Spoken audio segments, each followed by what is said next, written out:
It'll be one to go this time by. Coming to the green, buddy, coming to the green. Let's go get him. Go, go, go, Dick, Dick, Dick, go, go, go, go. Get your motor running. Head out on the highway. What's your outlook this weekend? Well, no, we're pretty excited about this weekend. You know, last two times we were here, we were runner-up. So, you know, we want to be one better this time around. And New Hampshire's been really good to us over the years. You know, it's great to come out of Sonoma with a good day, with a third place finish, and get us 6 in the points. And we just want to, you know, try to gain some momentum. And I think this is a track that we could do that with. Thank you. Those of you who are not involved towards the back, please hold your volume down. Thank you. Let's go to questions. Please state your name and affiliation. Let's go Vega and then Jeff Gluck. Jeff, Mike Vega, Boston Globe. Talk a little bit about the race you had last year here with Denny and how close you came at that point. And he took a two-tire pit strategy that you guys had kind of perfected or made science almost when you were winning here. But now that the race is an extra lap, you feel like you'll have that extra lap to try and catch someone if you're in the same position this year? One more lap would have done it last year, definitely. You know, I think that those guys made a great call, and track position is, you know, we've seen over the years has just continued to get more and more important. And this is one of those tracks that two tires can really pay off for you, especially if you get out front in the clean air.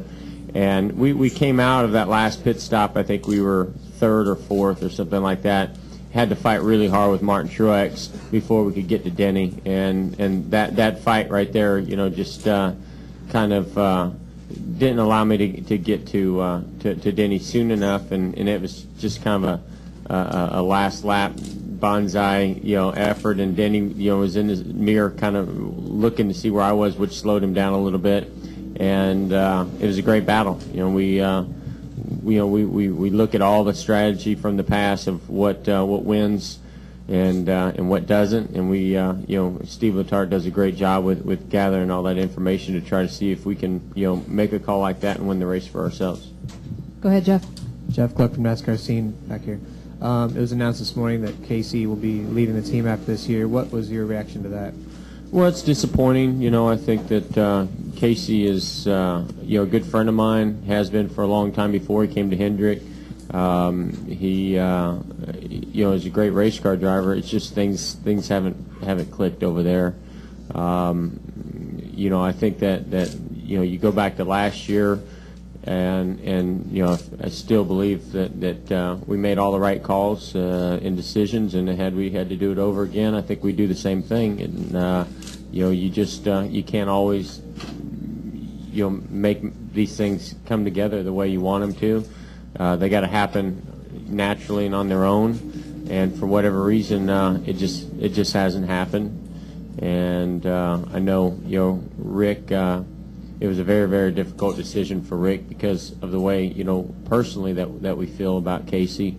But this is a big business, and I think Casey understands that. Rick understands that, and you know, the decision was made.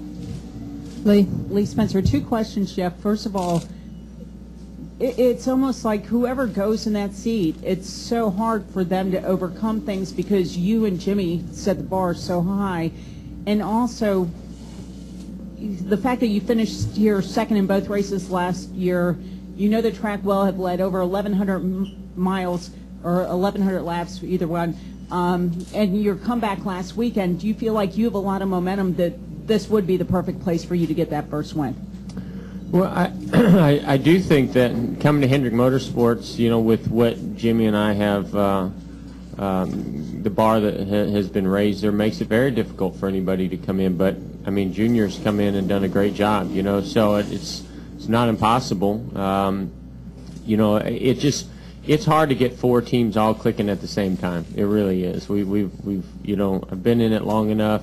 When we had 3 teams, now with 4 teams, you just sometimes you look at it and you go, I don't understand how these guys are doing so well. And then other times you look and you go, I don't understand why they're not doing well.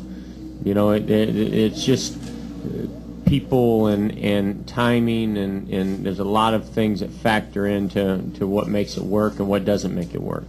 And unfortunately, you give it time, and then decisions have to be made, and you know, usually somebody gets that short end of the deal. You know, as far as this is a good track for us. You know, it has been for, you know, many years, and you know, we usually, I mean, I feel confident we can usually come in here and not even be on our A game, and you know, have a top 5 car, and I'm hoping, you know, that's the case this weekend. We haven't had a lot of top 5 cars this year, including last week at Sonoma. Harvick gave us a gift, and you know, we'll take it. But it was a great fight, and you know, we still did get ourselves back up in solidly in the top 10 last week after you know, that first run that was pretty dismal. And that's all I can ask, you know, out of this team, is to continue to give that kind of fight. You know, it's been a long time since I've been home. You know, we're testing, we're working, you know, as hard as we can, and you know, we just hope that the results will start to show, you know, here pretty soon, because we will start running out of time here pretty soon if we're going to be a factor for the championship. Go ahead, Jim. Jim Robo, Fox Sports Net. Looking ahead to Daytona, you have a history of ruining Coca-Cola promotions at that track with the Pepsi car. I hope we do. I hope we ruin their promotion this time. Are you going to be in the Pepsi car? And just your thoughts about next weekend? We're not going to be in a Pepsi car. Unlike Coca-Cola, Pepsi doesn't. They don't get into doing the types of marketing that they've done in the past. So, you know, that's why I love them so much. They're a class act with a great product and company, and you know, we'll have our day at the Pepsi 500 out in California. But we will, with our DuPont Chevrolet and our Pepsi Associate sponsorship, still try to, you know, ruin that day and take a Pepsi into victory lane. With all the work you guys put into that race in February, is there less carryover? I mean, I know it's under different conditions, kind of, but are you going to take all that volume of work from January testing for the 500 and roll it into the July race? Absolutely. I mean, that's all we have to go off of, you know, is the laps that we had in the race at Daytona, which we were very strong. I think that you know, we were handling good and we were fast. And then you know, we had our failure, and so, you know, we're going to make sure that we don't have that same problem. Feel confident in that, and then that's our base setup.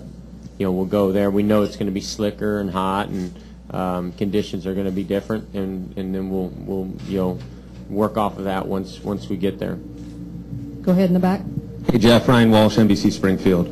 You talked about running out of time. With 10 races left till the chase, how much does this race set the tone for you and other drivers to make a run in the second half here? Well, you know, the way I look at this race is, you know, this is not the type of racetracks that we've struggled on, you know, this year. So, and I hope we don't struggle this weekend, because it would be disappointing, because I feel confident this is a good track for us. You know, I think that this is a track that's important because this is the first race, you know, in the chase. So I think that, you know, this is not a track that we're thinking and worrying too much about, because we need to be better on the mile and a halves and some of the other tracks that we've gone to this year. You know, and I hope that we can put a solid run out here this weekend and you know, make us feel good about, you know, if we get in the chase, that we can start the chase off right, like we did last year. Other questions for Jeff?